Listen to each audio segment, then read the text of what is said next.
Quand vous parlez de devis détaillé, c'est à quel point il est détaillé? Ça rentre vraiment dans le détail, c'est-à-dire que la quantité de verres que tu dois avoir, la quantité de briques, ça part jusqu'à ce point? C'est un devis détaillé, comme vous dites, avec tous les détails dessus. C'est vraiment pas les devis de 1 ou 2 pages, comme vous dites. Parce que souvent, je discute avec des gars, ils disent, oh, voici le devis de ma maison. Et ils me donnent un papier, c'est un truc sur 2 pages, 25 millions. 25 millions en 2 pages, frère.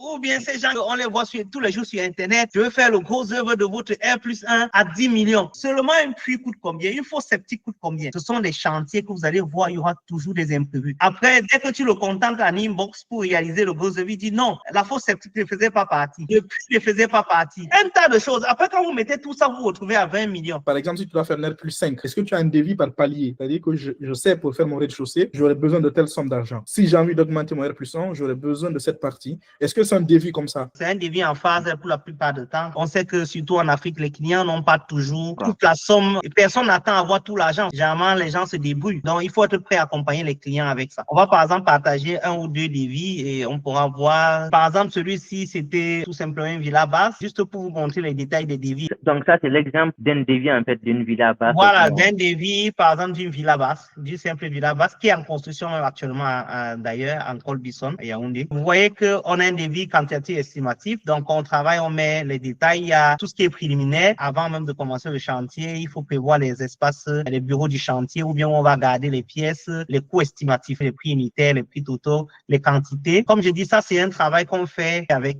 son ingénieur. Et les prix qu'on met ici sont les prix estimatifs. On va donner à l'entrepreneur et l'entrepreneur lui va normalement venir avec ses prix. C'est pas l'entrepreneur qui va faire les calculs. C'est pas lui qui va nous donner les quantitatifs que je veux tel nombre de parpaings, je veux telle quantité de béton.